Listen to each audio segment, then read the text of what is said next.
New Book 101 is all about the books that I read for the last 40 years. And today I have my special guest. She's the author of the book and of Survivor, no other than Miss Nkrumah Mensah. Hi, Daniel. It's nice to meet you. Welcome, Miss Nakaruma. And can you please introduce more about yourself that I miss? Yes, well, my name is Nkrumah Mensah. I work in commercial construction by day and I write young adult novels at night. And Anne of Survivor is my first young adult novel to be published.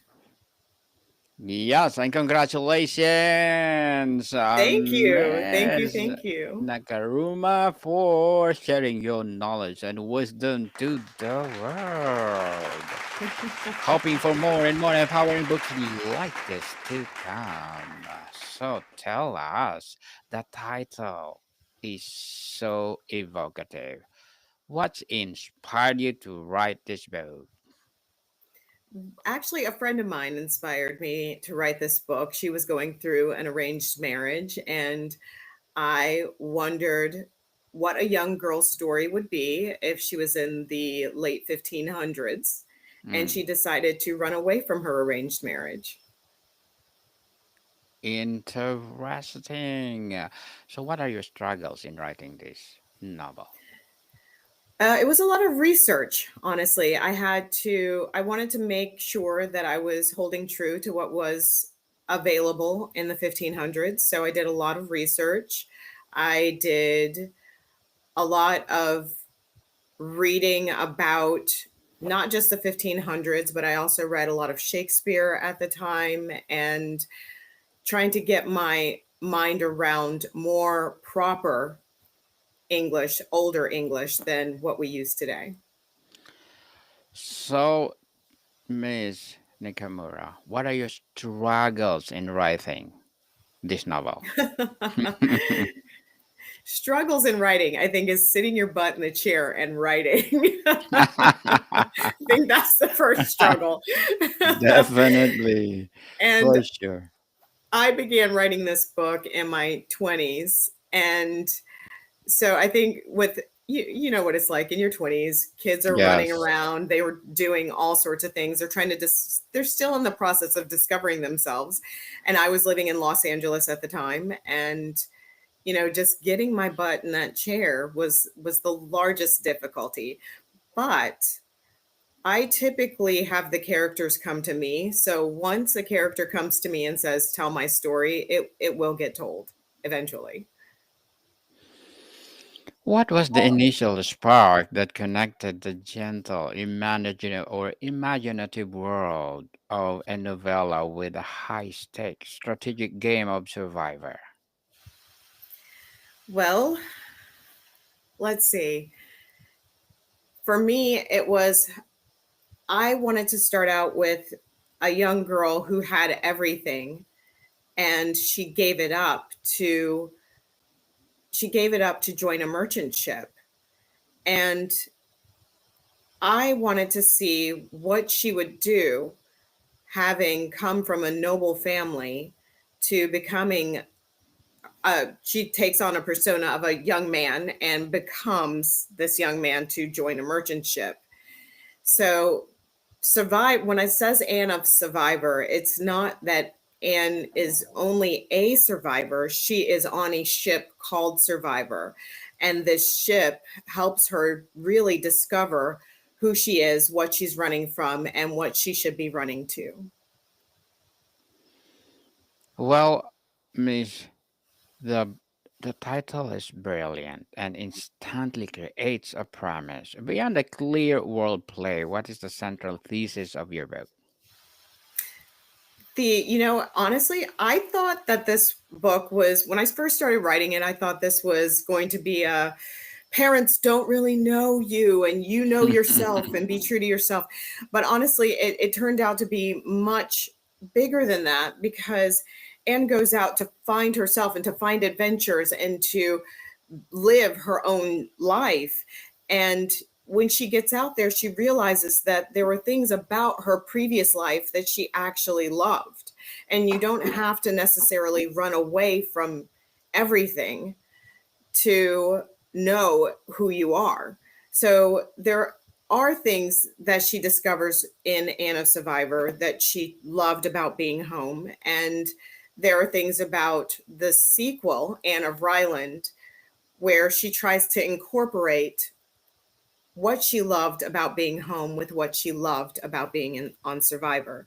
So ultimately, this is a book about self discovery and being true to oneself.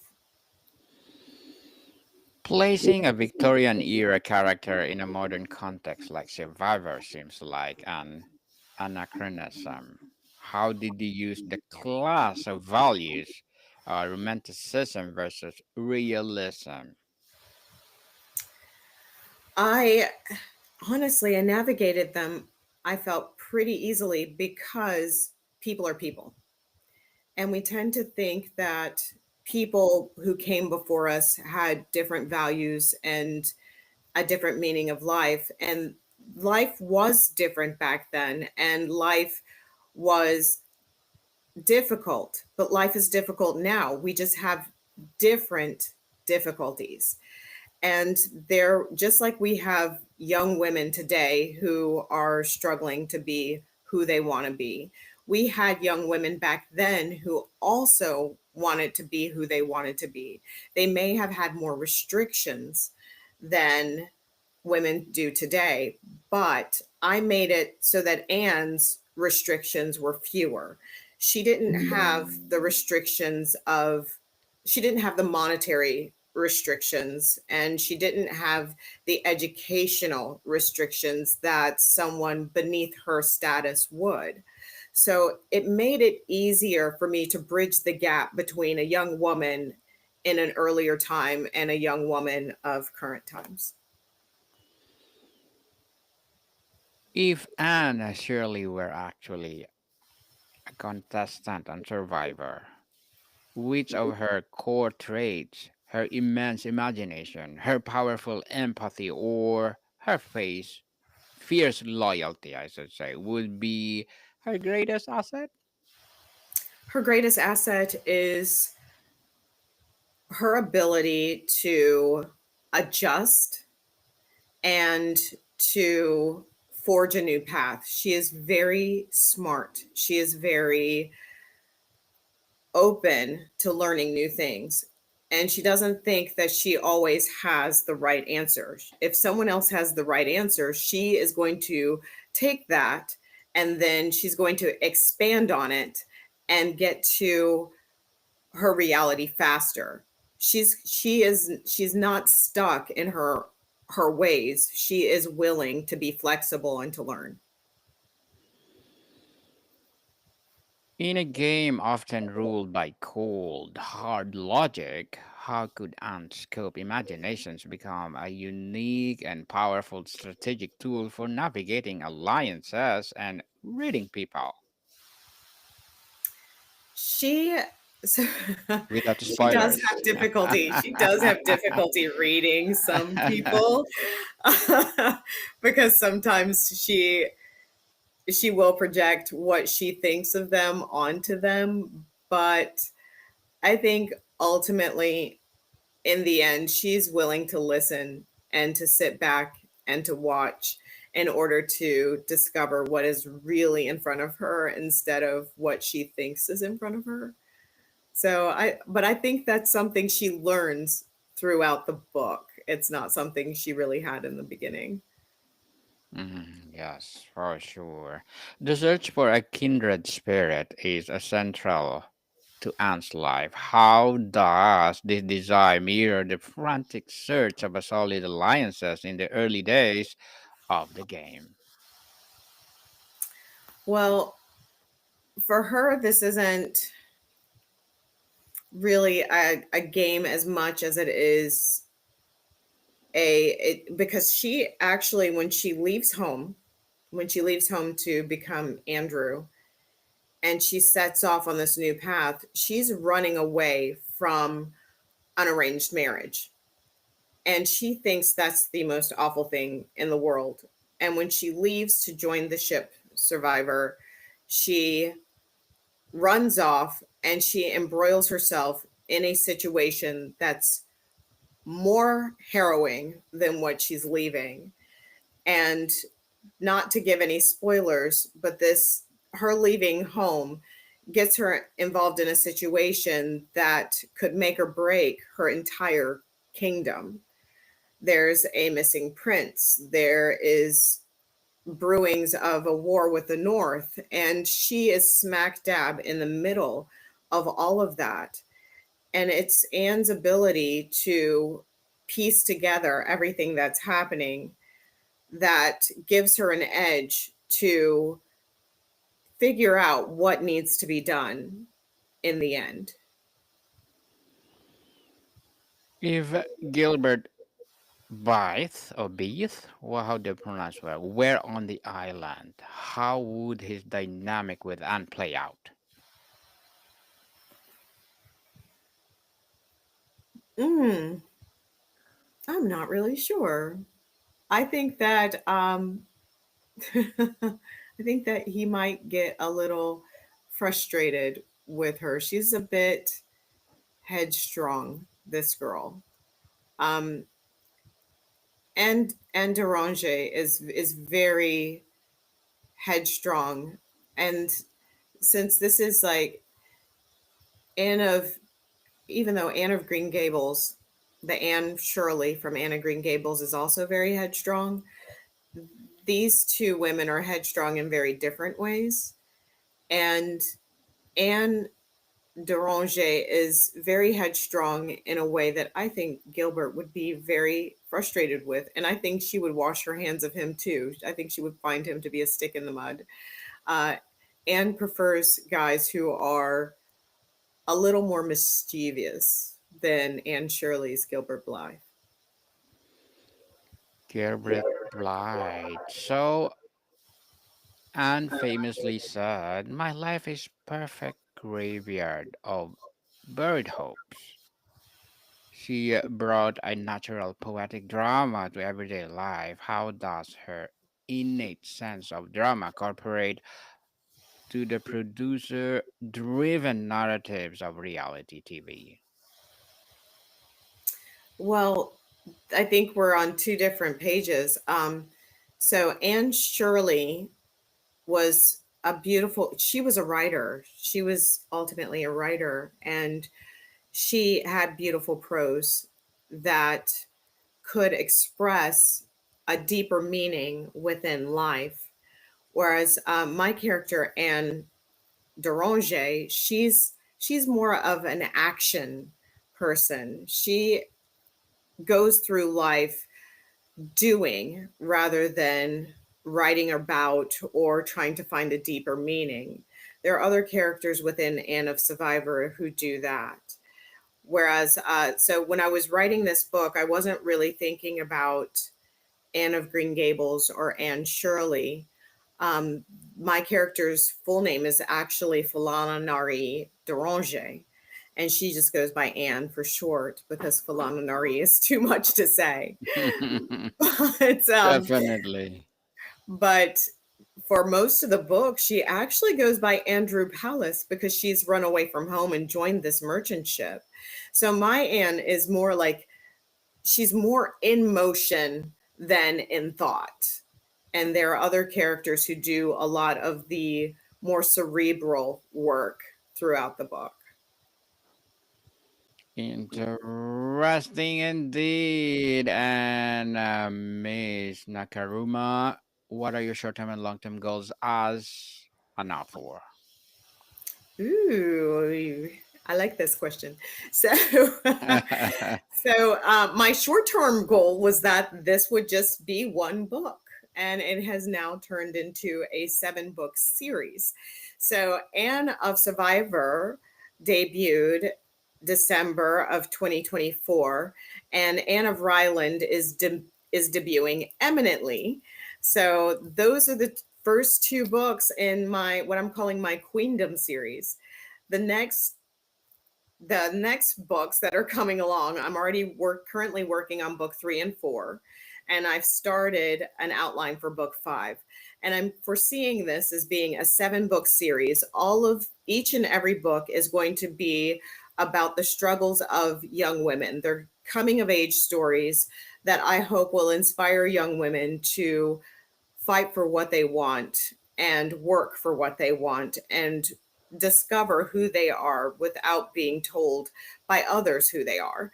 So that's my ultimate goal, is to entertain young women, but at the same time give them the tools to fight for and be who they want to be, fight for what they want and be who they want. So yeah, 7 books. 7 books for my Queendom series is the ultimate goal. Now, will I come back and visit this? I don't know. There are so many other things I want to write, but I think that 7 is a very lucky number for me. So we're gonna stop there. Yes, lucky, lucky number for sure. And good luck to your goals, Miss Nakamura. And well, looking forward for more success. Absolutely. And tell us, what will your piece of advice for those people out there want to be a or to be like you? To be like me, don't be like me. Be better. Be better. Uh, but but if you want to be a writer, I would say try to be a storyteller first. I come from a long line of storytellers. Everyone in my family tells stories and spins like some of the best, most hilarious stories. But if you want to be a writer, first things first, sit down No, and yeah. write. Just sit down and do it. It's once honestly, once I sit my butt down and I start writing, it just comes. It just comes. Even on the days when it's hard, I might write a bunch of dung, but at least I wrote, and I can go back and I can pick out the good pieces and trash the rest. So as far as being a writer, just sit down and start writing. Yes, relax, relax, and write and Yes, write and write and share to the world. And absolutely. thank you for that advice, Miss. And what would be a piece of not piece of advice, a recommended book that influenced your journey, or books that influenced your journey? It would be books. It would be books. I love reading. Yes. So I would say the authors that I go to the most, because I am so American and I love happy endings. I I love William Shakespeare. I love plays by William Shakespeare. My favorite play is Twelfth Night, or What You Will. And then I also love Jane Austen. I read Pride and Prejudice probably every year. And I would have to say also I love magic. So fairy tales, folklores, I love those. Robin McKinley's Deerskin is a fabulous book. Second book I ever read cover to cover. So I would say that the magic and mysticism in that novel has helped add a little spice to my books. And we like that spices. Miss the girl. We love the spices. I hope your upcoming books will be well full of spices too.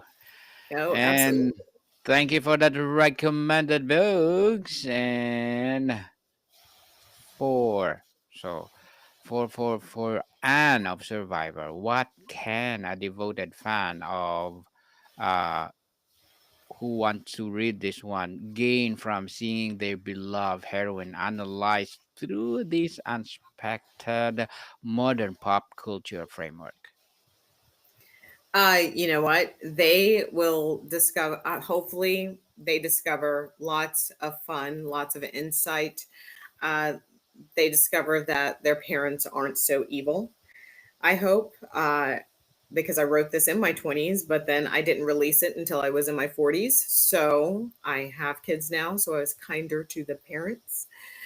And hopefully they can discover that even when you're trying to discover who you are, helping those around you can help you find yourself. And I think we're missing a little empathy in our world today. And Anne Deranger actually puts others before herself quite a bit. But this is an action adventure story, so have fun. Have fun, for sure. Have fun. And at their heart, both her stories are both resilience. What is the most important lessons of resilience that Anne of Green teaches the modern survivor? Well, Anne, my Anne will teach you that there is power in trusting yourself. I think ultimately there's power in trusting yourself, and that in doing so, you might find a greater destiny than what others have chosen for you. Well, indeed. And before we wrap up our discussion for today, I'm inviting you to please do listen to my other podcast, people, because my abstract essay is already in fifth season, abstract poetry in second season, and my book 101 review in fifth season too, comedy 101 in second season, and my food 101 in fifth season as well.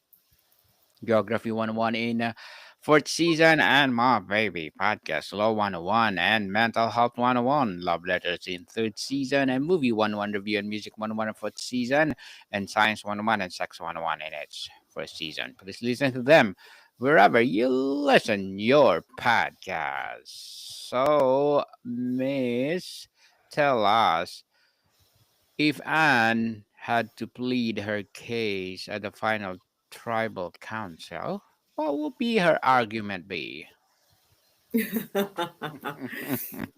Hmm. If she were in modern times and she were on Survivor, I think that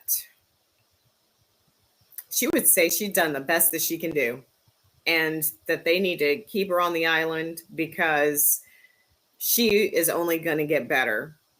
Anne Deranger doesn't fall down on her duties and she doesn't fail. She's a strong young woman. Well, Miss Nkrumah Mensah, thank you so much for sharing your knowledge and wisdom to the world. And looking forward for more series of your books. So can you please invite the listeners to support your Anne of Survivor and of course your upcoming books? Absolutely. So check for me on Instagram and at the Nkrumah Mensah. And also, my book, Anne of Survivor, can be found anywhere, Barnes and Nobles, anywhere. So wherever books are sold, go out and buy Anne and leave me a review. Yes, people, let's support Miss Nakaruma Mensa because if you support her, for sure more and more empowering novels like this to come. So, Miss, thank you so much for your time. Thank you, Daniel. It was nice to meet you. Likewise, more to come, people. See you soon.